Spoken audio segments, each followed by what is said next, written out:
Assalamualaikum warahmatullahi wabarakatuh. Selamat pagi anak-anak semuanya. Selamat berjumpa kembali. Bagaimana, sehat semua? Oke. Tolong pada pertemuan ini pastikan sebelum kamu membuka materi ini kamu absen dulu, ya.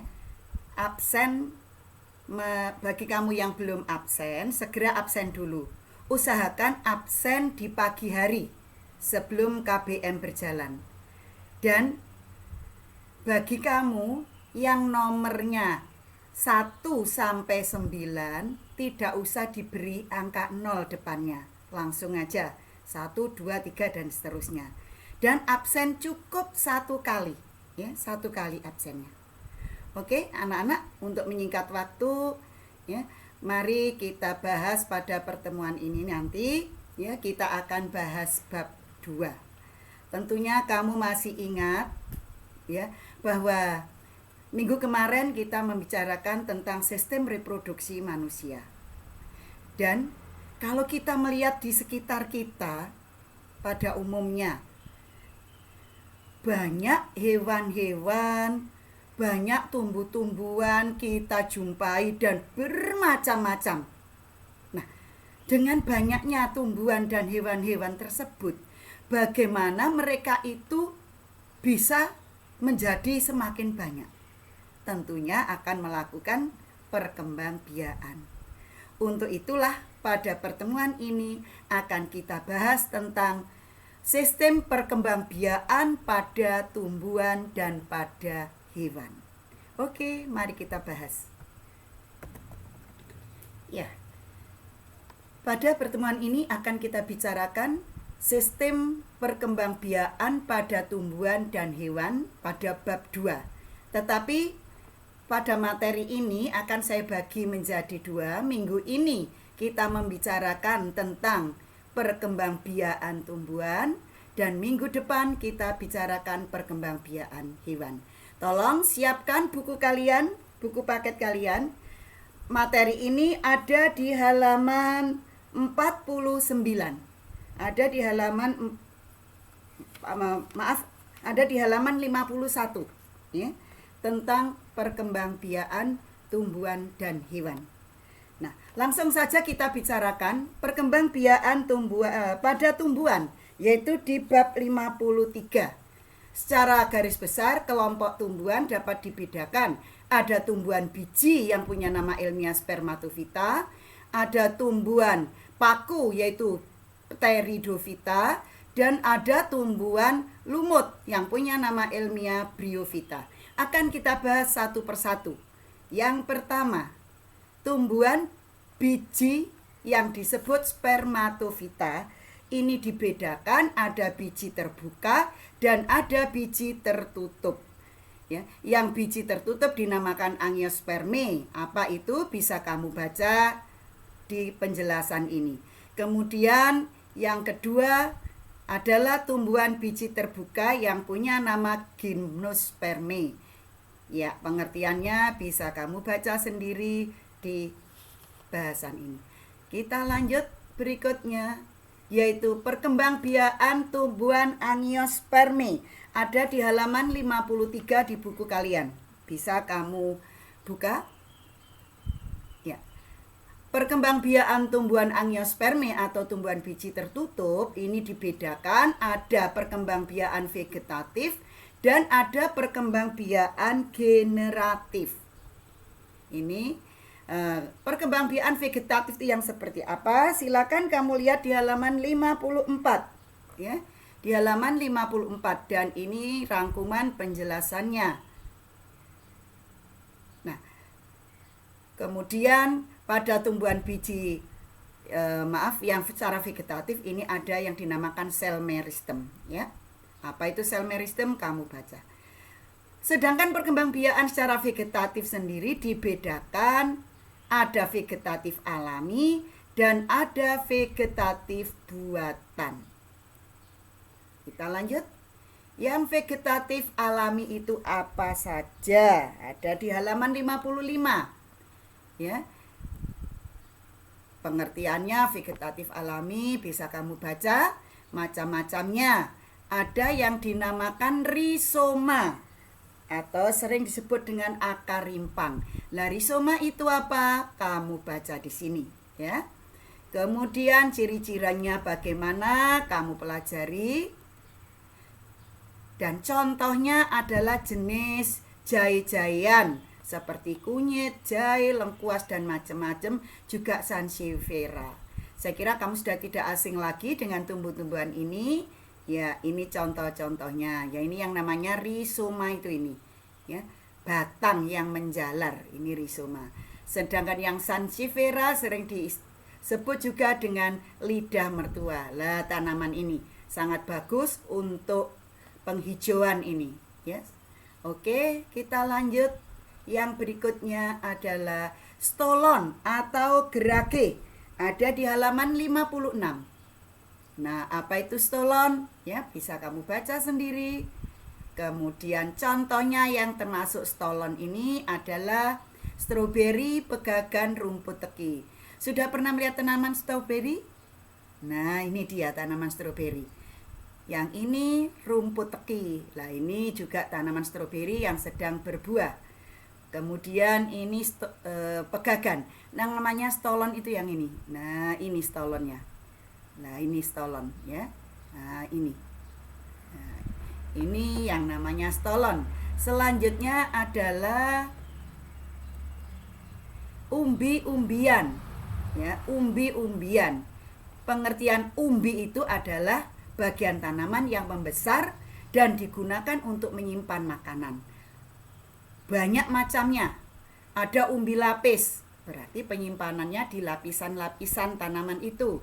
Umbi batang, penyimpanan makanannya di batang. Umbi akar, penyimpanan makanannya di akar. Lah, apa saja yang termasuk ini? Kita lanjut.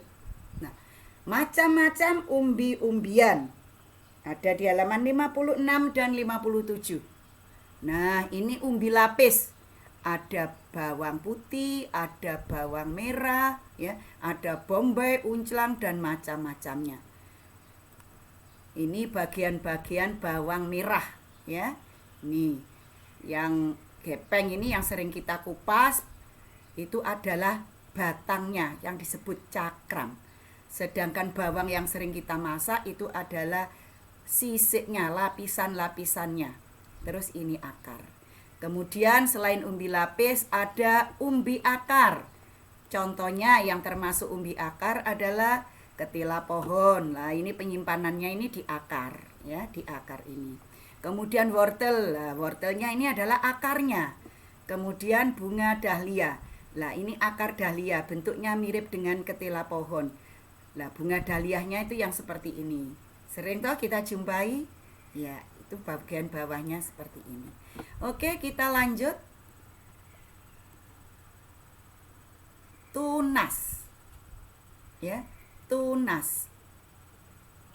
Nah, tunas itu kuncup yang tumbuh di ujung batang atau ketiak daun. Contoh-contohnya tumbuhan yang berkembang biak dengan tunas antara lain bambu, pisang, dan tebu. Ya, ini tunas-tunasnya, ya. Ini tunas-tunas pisang, tunas bambu yang sering kita namakan rebung itu ya, enak kalau di sayur. Ya. Lanjutnya ada tunas adventif. Lah, apa itu tunas adventif? Tunas yang tumbuhnya selain ujung batang dan ketiak daun.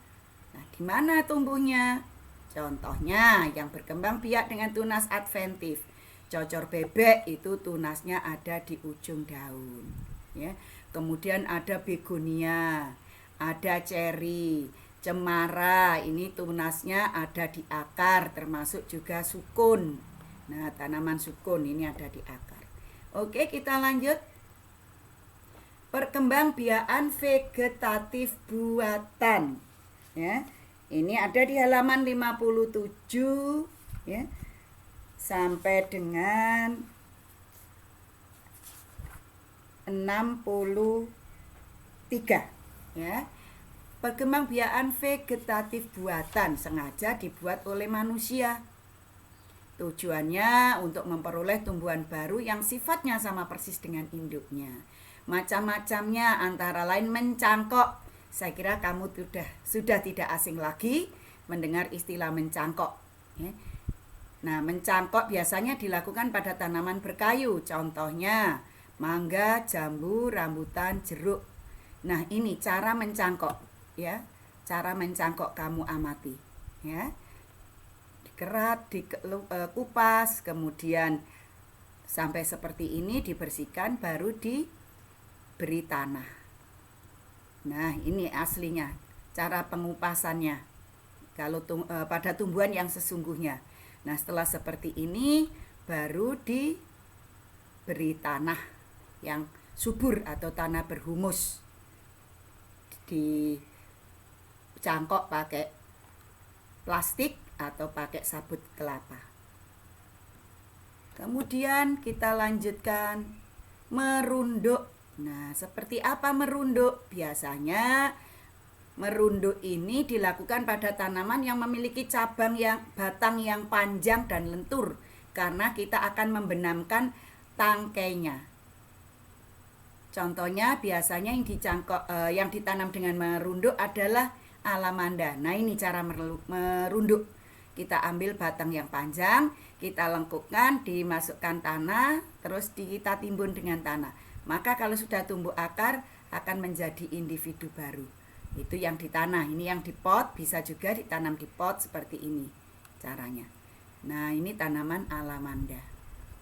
Oke, kita lanjutkan stek. Nah, ini merupakan vegetatif buatan yang paling gampang, ya, penanaman dengan stek.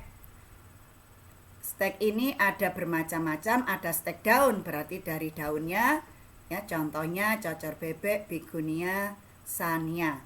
Stek batang dengan memotong batang-batangnya, contohnya ketela pohon dan tebu.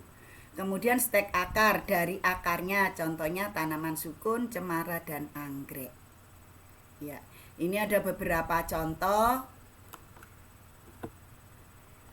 stek daun sania. Nah, ini tanaman sania, ya. Mungkin bagi kamu yang belum tahu apa toh sania, lah ini. Saya kira sudah tidak asing lagi tanaman seperti ini.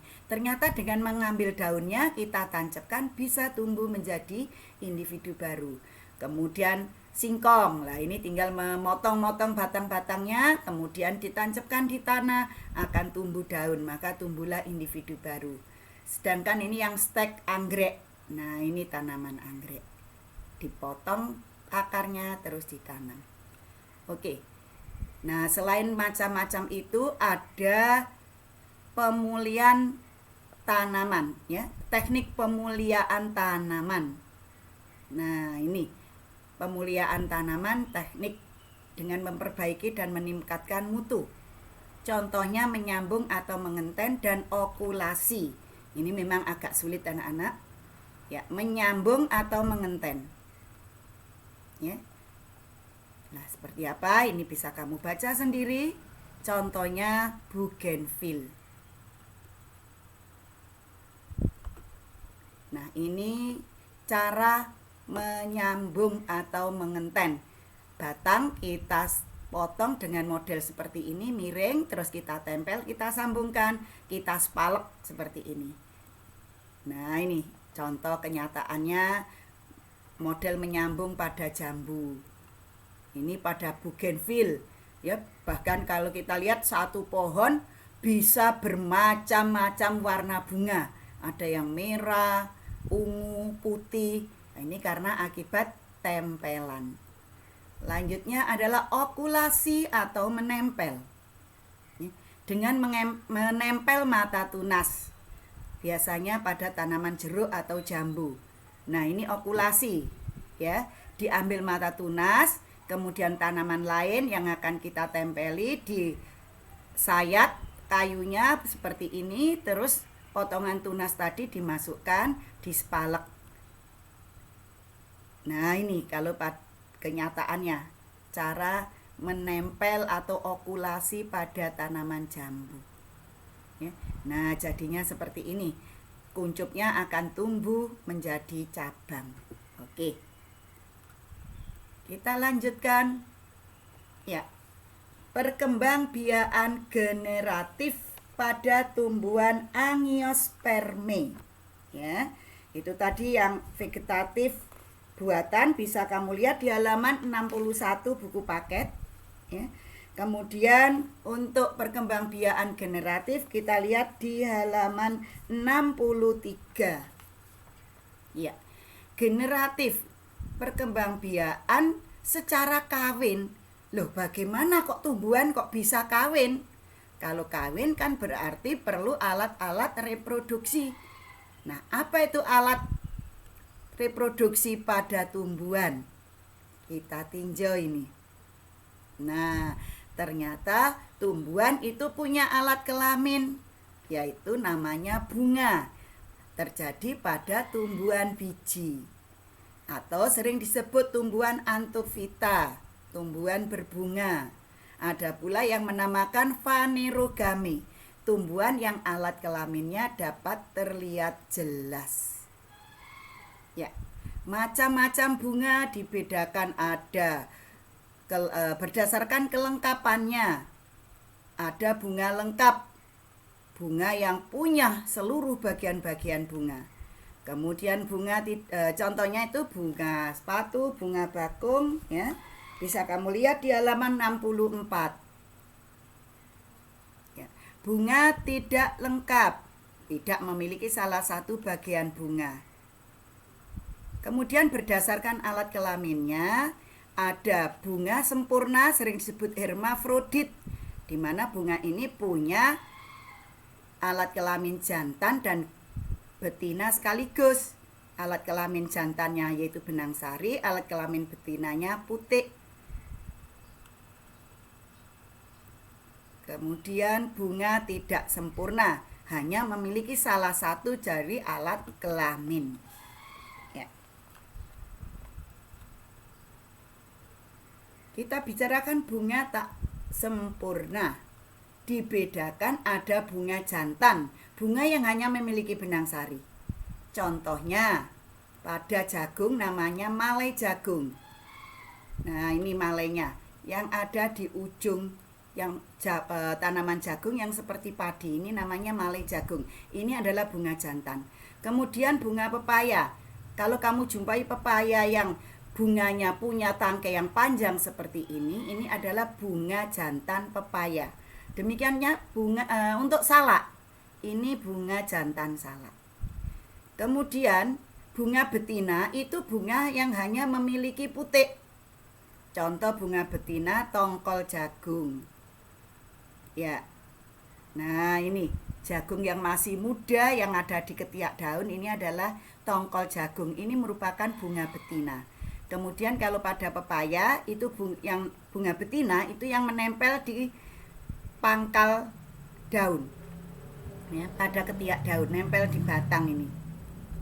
Kemudian ini bunga salak betina. Oke. Kita lanjut bunga dan bagian-bagian bunga. Nah, ini bisa kamu lihat di buku paket halaman 65.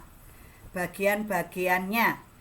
Kita ambil contoh bunga sepatu, ini termasuk bunga sempurna dan juga bunga lengkap karena memiliki semua bagian bunga. Lah, apa saja bagian bunga? Ini diawali dari tangkai bunga, ada dasar bunga, ada kelopak bunga, ada mahkota bunga. Nah, pada bunga ini ada benang sari. Nah, ini benang sarinya. Nah, keseluruhan ini namanya benang sari. Kemudian ini putik, keseluruhan ini namanya putik. Di mana putik terdiri dari kepala putik, ada tangkai putik, yang bagian pangkal ya ada di dasar, ini yang besar ini bakal buah, yang di dalamnya ini bakal biji. Sedangkan benang sari terdiri dari kepala sari, ini benang sari, ini kepala sari, ini tangkai sari.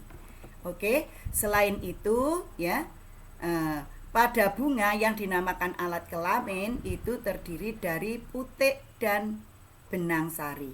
putiknya adalah alat kelamin betina, benang sari alat kelamin jantan.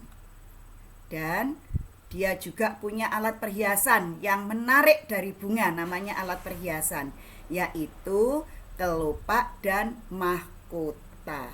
Ya, kelopak dan mahkota. Pada umumnya memang mahkota kelihatan indah ya dan lebih besar, tapi ada beberapa tanaman bunga yang kelopaknya justru lebih indah dari mahkotanya. Ya, contohnya bunga-bunga yang punya kelopak lebih indah dari mahkota, yaitu bougainville. Nah, ini ada bermacam-macam bougainville. Yang berwarna ungu cantik ini adalah kelopaknya, sedangkan mahkotanya yang kecil putih ini. Nah, ini juga yang putih-putih lebar-lebar ini kelopak, putih kecil ini mahkota. Nah, ini yang berwarna pink ya, jambon ini adalah kelopak, lalu yang putih ini adalah mahkota. Selain bougainville, Nusa Indah. Nah, ini yang pink ini adalah kelopaknya, yang kuning mahkotanya. Nah, ini Nusa Indah jenis putih. Yang putih mahkota, kelopak, yang kuning mahkota. Nah, ini yang Nusa Indah merah. Yang merah ini kelopak, yang putih kecil mahkota. Selain itu ada lagi nona makan sirih. Nah, ini yang putih-putih ini kelopaknya, yang merah mahkotanya. Nah, ini yang nona makan sirih pink. Nah, ini nona makan sirih yang putih. Sudah pernah lihat tanaman ini ya? Cantik banget. Oke, kita lanjutkan. Nah, kalau kita sudah memahami tentang bunga, di mana bunga itu sebagai alat penyerbuan atau polinasi. Untuk materi penyerbuan bisa kamu buka di buku paket halaman 66 sampai dengan nanti dengan macam-macamnya sampai dengan halaman 70. Kita lihat. Nah, penyerbuan sendiri adalah peristiwa jatuhnya serbuk sari di kepala putik. Macam-macamnya ada, kalau kita lihat berdasarkan faktor yang mempengaruhi. Ada hidrogami, bantuan air. Ya, ini ya pengertiannya kamu baca sendiri. Kemudian contohnya jenis-jenisnya yang termasuk hidrogami, hidrilla. Nah, ini tanaman yang sering kita jumpai di akuarium. Ini hidrilla. Teratai sudah tidak asing lagi, enceng gondok. Semuanya adalah tanaman air. Penyerbuannya dinamakan hidrogami. Selanjutnya ada yang namanya anemogami.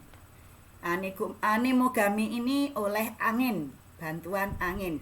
Dia punya beberapa ciri, antara lain ya seperti ini. Ciri-cirinya kamu baca sendiri biar cepat ya. Nanti kamu pelajari sendiri. Dia punya beberapa ciri. Nah, contohnya yang melakukan perkembangbiakan anogami adalah jenis jagung, padi, dan rumput-rumputan yang punya ciri-ciri yang ada di sini. Ya, contohnya ini ya. Oleh angin. Ini malai jagung, kemudian ini tongkolnya tadi bunga betina ada di ketiak daun. Begitu ada angin berhembus, wush, maka serbuk sari akan berterbangan ya dan akan jatuh di tongkol tanaman jagung yang lain. Bisa juga jatuh di tongkol tanaman jagung itu sendiri. Maka terjadilah penyerbuan. Kemudian yang ketiga adalah zoidiogami, bantuan hewan. Nah, untuk hewan ini ada bermacam-macam. Maka dengan melihat jenis hewannya, macam penyerbuan pun dibedakan menjadi beberapa macam juga. Maka dikatakan macam-macam zoidiogami, ada entomogami yang dilakukan oleh serangga. Serangga macam-macam. Di sini ibunya ciri-ciri juga. Nah, ini ciri-cirinya bisa kamu baca. Ada beberapa. Contohnya bunga matahari yang diserbukkan dibantu oleh kupu-kupu. Ya, ada juga yang oleh serangga atau kumbang, tawon ya ini. Ya. Ini yang oleh serangga, namanya entomogami. Berikutnya ornitogami, oleh burung, biasanya burung kolibri. Juga punya ciri-ciri tanaman yang dilakukan oleh burung. Nah, ini ciri-cirinya, kamu pelajari. Contohnya bunga dadap, ya. Biasanya jenis burung yang punya paruh yang panjang dan kecil. Nah, ini contoh-contohnya. Ini burung kolibri. Penyerbuan oleh ornitogami. Lanjut, oleh kelelawar, namanya chiropterogami. Juga punya beberapa ciri. Ya, ciri-cirinya seperti ini. Kamu pelajari. Contohnya tanaman kaktus. Nah, ini. Dan biasanya jenis-jenis yang chiropterogami ini tanaman yang berbunga di malam hari. Oke, itu yang oleh hewan, ya, ada beberapa macam. Kemudian ada yang malakogami, oleh siput. Tentunya jenis-jenis tanaman yang sering dikunjungi siput. Nah, ini tanaman-tanaman yang dikunjungi oleh siput, namanya penyerbuannya namanya malakogami. Lalu ternyata ada juga yang dilakukan oleh manusia, namanya antropogami. Nah, ini ya, dibantu oleh manusia. Ini ciri-cirinya, ya. Contohnya apa saja? Anggrek, vanili, salak. Nah, ini semuanya dengan bantuan manusia, ya. Diserbukkan oleh manusia. Oke. Itu macam-macam penyerbukan. Ya, kalau sudah terjadi penyerbuan, ya, kita tinjau juga asal serbuk sarinya. Asal serbuk sarinya ternyata juga dibedakan macam-macam. Ada autogami, penyerbuan sendiri. Mengapa dikatakan penyerbuan sendiri? Karena putik dan benang sari ada dalam satu bunga. Biasanya terjadi pada bunga hermaprodit atau bunga banci. Nah, ini serbuk sari jatuh di kepala putik, langsung satu bunga. Ini namanya autogami. Dan autogami ini apabila terjadi saat bunga masih kuncup, maka diistilahkan dengan kleistogami. Kemudian yang kedua namanya geitonogami, penyerbuan tetangga. Nah, ini yang dimaksud tetangga, itu serbuk sarinya jatuh ke bunga lain tapi masih satu tanaman. Contohnya ini kamu lihat, ini serbuk sari dari bunga A jatuh ke putik bunga B tapi masih satu tanaman. Biasanya terjadi pada bunga berumah satu. Oke, kita lanjut. Alogami atau senogami, penyerbuan silang. Nah, terjadi ini. Serbuk sari berasal dari bunga lain dan berbeda pohon. Jatuh di atas kepala putik bunga lain yang berbeda pohon, tapi masih satu jenis. Kemudian hibridogami atau penyerbuan bastar, di mana hibridogami ini serbuk sarinya berasal dari bunga lain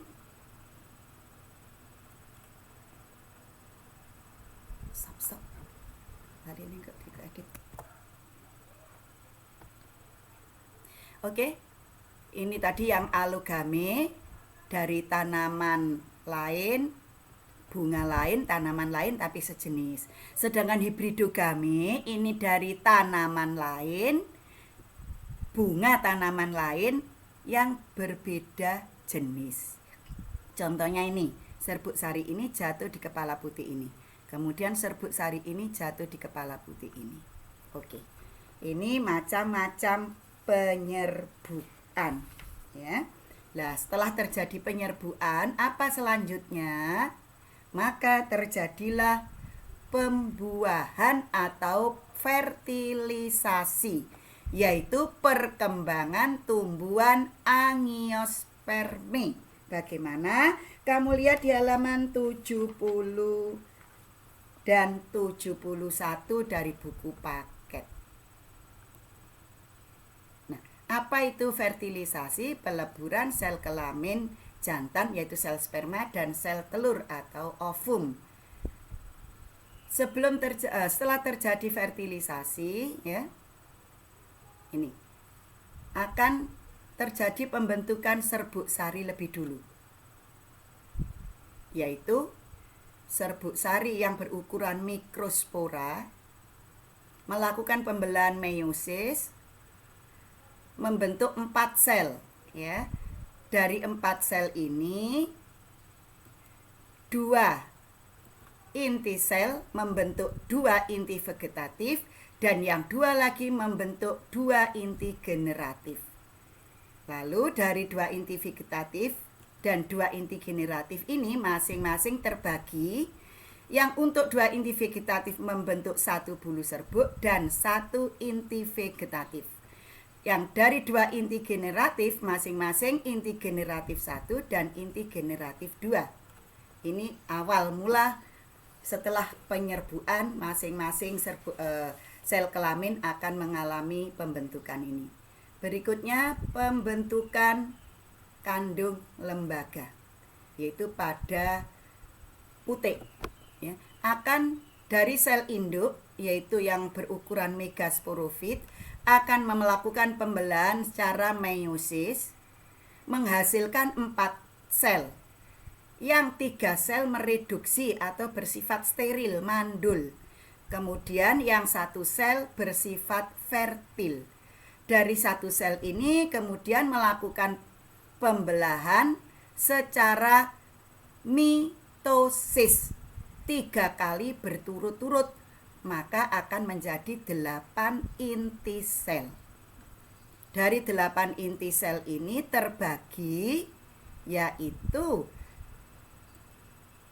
1 inti sel telur, 2 sinergit, 2 inti KLS, dan 3 antipoda.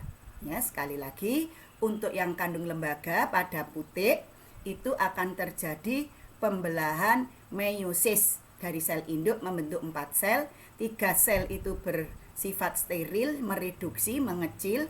Yang 1 sel itu berukuran megaspora, lebih besar, bersifat fertil.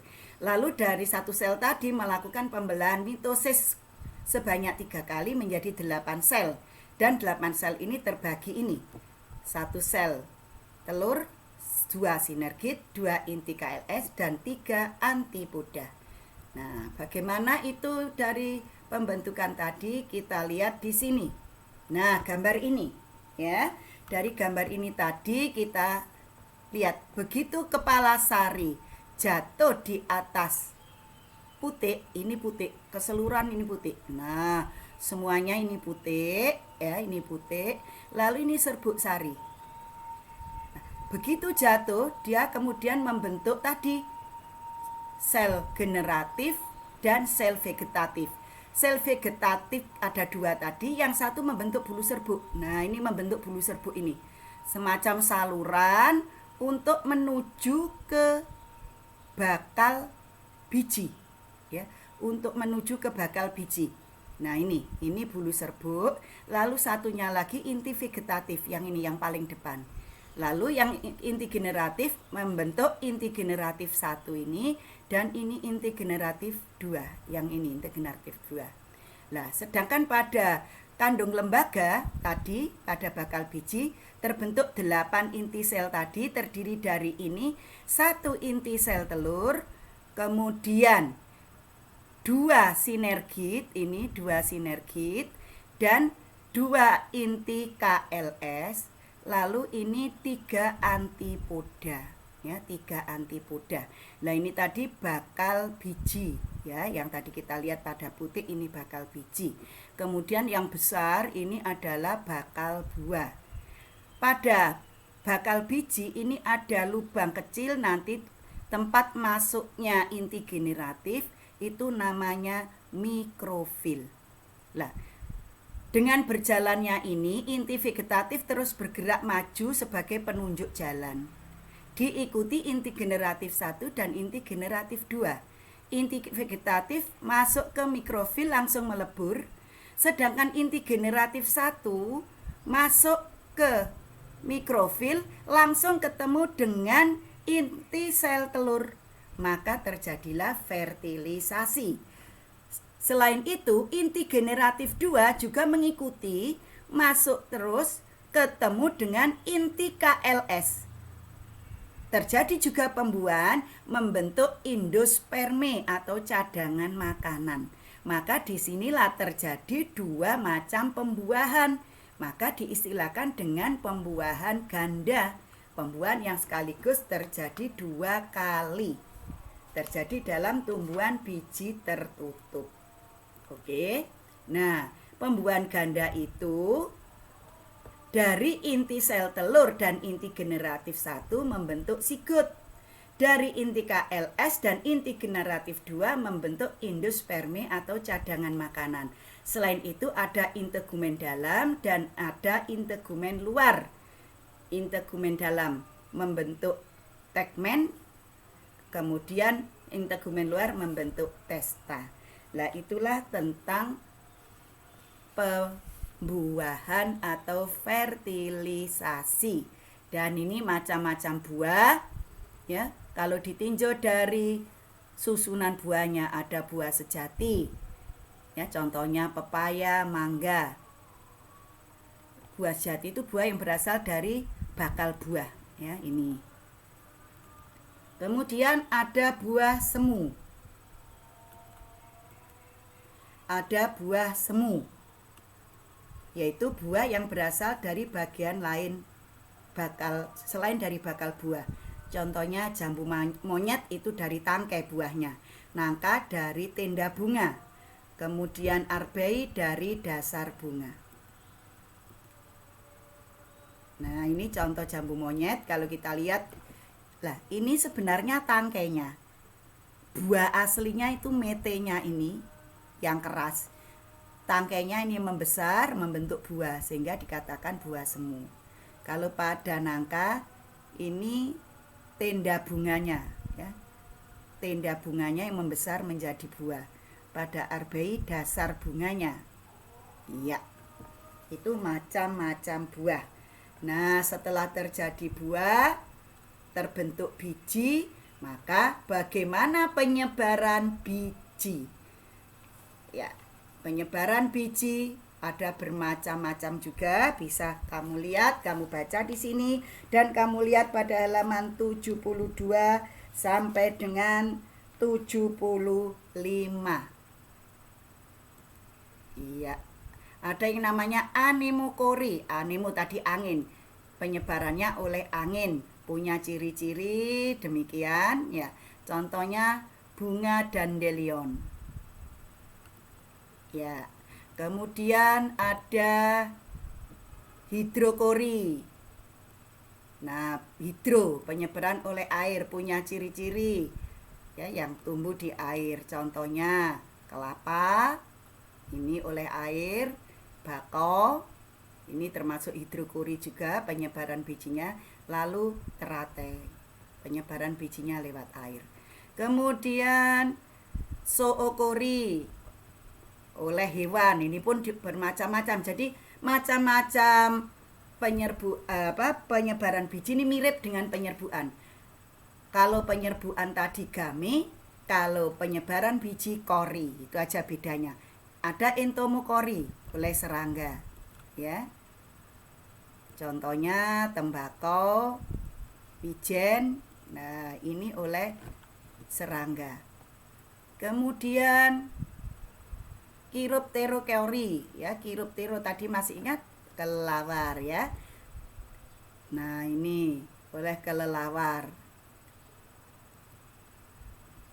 Kemudian ornitokori oleh burung. Nah, ini oleh burung, ya, beberapa macam tanaman dibawa oleh burung. Kemudian ada mamukori oleh mamalia. ya. Terutama hewan-hewan luwak, ini contohnya pada penyebaran biji. Nah, ini dilakukan oleh mamalia luwak. Lanjutnya oleh manusia, antropokori. Nah, ini antropokori dilakukan oleh manusia, ada yang sengaja, ada yang tidak. Nah, kalau ini sengaja, ini tidak, ya, ini tidak, ini sengaja. Oke. Ya. Kita lanjut, setelah biji tersebar, maka dia akan tumbuh. Dikatakan perkecambahan. Masa apa itu? Peristiwa berakhirnya masa dormansi. Dormansi itu peristiwa biji istirahat. Contoh-contoh perkecambahan. Nah, ini dia. Ya. Oke. Iya, ini contoh-contoh perkecambahan.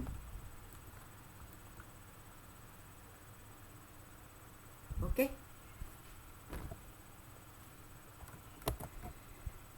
Nah, sekarang kita lanjutkan perkembangbiakan tumbuhan gimnosperme. Coba kamu buka halaman 79 dari buku paketmu. Ya. Gimnosperme tidak memiliki alat perkembangbiakan generatif yang namanya strobilus atau runjung. Ya. Ada dua macam strobilus, jantan dan betina. Contohnya tumbuhan gimnosperme itu pinus, melinjo, pakis haji. Ya. Kemudian pada pinus dan melinjo ada strobilus jantan dan ada strobilus betina. Sudah pernah tahu ya tumbuhan pinus? Lah ini strobilus jantan dan strobilus betina pada tumbuhan pinus. Ya. Nah, ini betina, ini jantan. Kemudian pada ini tanaman pakis haji. Contohnya ini pakis haji jantan, ini pakis haji betina. Kalau pada melinjo ini strobilus jantan, ini strobilus betina. Oke, kita lanjut. Penyerbukan gimnosperme terjadi jika serbuk sari menempel pada lubang bakal biji. Nah, ini tumbuhan gimnosperme dapat berkembang biak secara vegetatif pada tumbuhan pinus dari akar, tunas akar. Nah, ini akar-akar pinus bisa tumbuh menjadi individu baru. Ini vegetatif. Jadi secara selain generatif bisa juga vegetatif. Bagian pakis haji untuk perkembangbiakan vegetatif namanya bulbil. Nah, ini bulbil ya, ini bulbil. Nah, ini secara vegetatif. Oke. Kita lanjut. Perkembangbiakan pada tumbuhan paku. Ada di halaman 81. Ya. Ciri tumbuhan paku tidak menghasilkan bunga tapi berkembang biak dengan spora. Bisa mengalami perkembangbiakan vegetatif dan generatif. Ini macam-macam paku, ada suplir, ada tanduk rusa, ada paku purba, ada paku sarang burung. Ya, ada paku sejati, ada paku ekor kuda, ini ada paku kawat, ada paku air atau semanggi.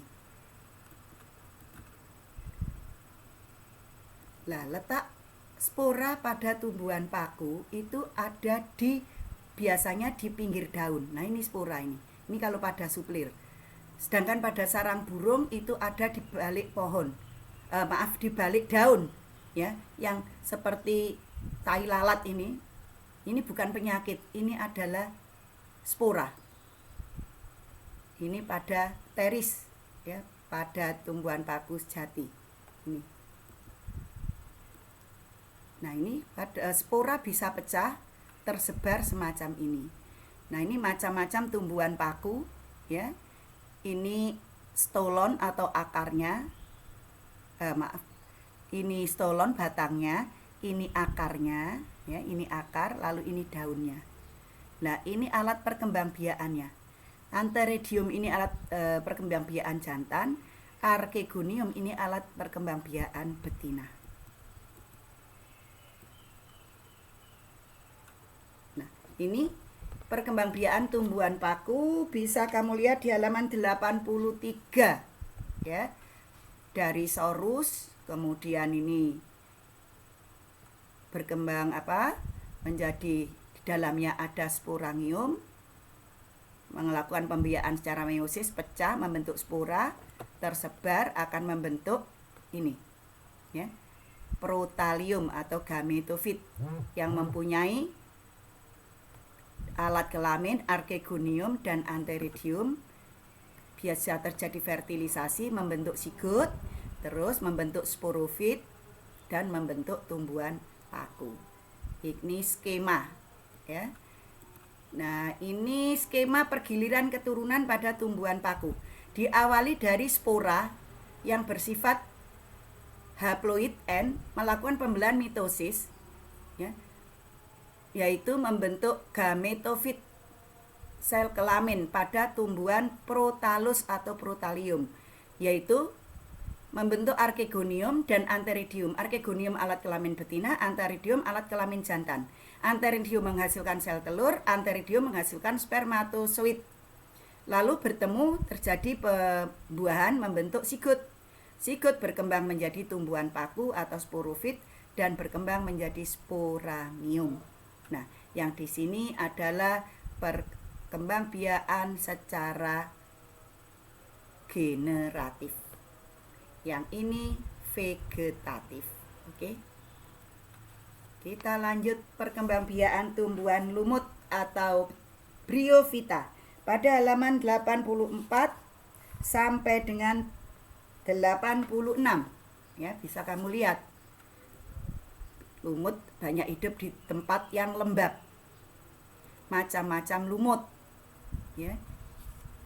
Tumbuhan lumut berkembang biak dengan menghasilkan spora. Nah, ini macam-macam lumut, lumut hati, lumut tanduk, lumut daun. Oke. Perkembangbiakan generatif pada lumut memiliki Archegonium dan Antheridium. Nah, ini tumbuhan lumut ya. Ini rhizoid akarnya, ini batangnya, kemudian ini daunnya. Jadi lumut kalau kita ambil seperti ini. Lalu dari sini ini dinamakan perkembangbiakan secara gametofit. Ini namanya gametofit, yang ini namanya sporofit. Ada seta, ada kapsul. Disinilah tempat sporanya. Nah, ini di kelompok ini merupakan gametofit menghasilkan gamet. Yang ini sporofit menghasilkan spora. Ya, bisa kamu lihat rhizoid, stolon, daun, seta, sporangium ya tadi. Oke. Kita lanjut perkembangan hidup lumut. Ada di halaman 85 ini ya. Bisa kamu pelajari dari spora yang tersebar akan tumbuh menjadi protonema, kemudian protonema menghasilkan Antheridium dan Archegonium. Antheridium menghasilkan spora, Antheridium menghasilkan telur. Ya, dan bila ketemu akan terjadi pembuahan, terbentuk sigot. Sigot akan tumbuh menjadi sporofit muda dan menjadi sporofit dewasa. Maka terbentuklah spora, apabila sudah tua pecah. Oke. Lanjut pergiliran keturunan pada tumbuhan lumut. Tadi hati-hati, mirip dengan paku. Dari spora ini tumbuh menjadi protonema, kemudian menjadi gametofit, tumbuhan dewasa. Dari gametofit inilah terbentuk Archegonium dan Antheridium, menghasilkan sel telur untuk Archegonium, Antheridium menghasilkan spermatozoid. Bertemu membentuk sigot, berkembang menjadi sporofit dan sporangium. Ya, di sini perbedaan pergiliran tumbuhan paku dan lumut kamu pelajari sendiri, kamu amati di mana letak perbedaannya ya. Nanti bisa kamu buka. Oke. Selanjutnya, perkembangbiakan vegetatif pada lumut. Bisa terjadi pada lumut hati. Ya. Nah, tumbuhan lumut sering disebut juga pionir karena merupakan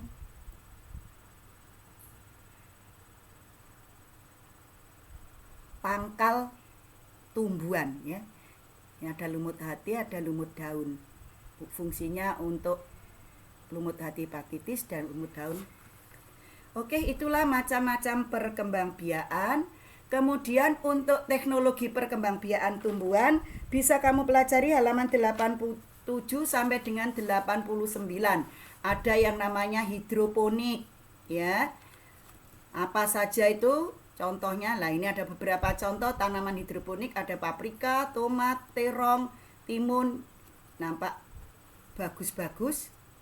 Kemudian ada selada, ada sawi, ada stroberi, ada cabai. Kemudian ada tanaman vertikultur.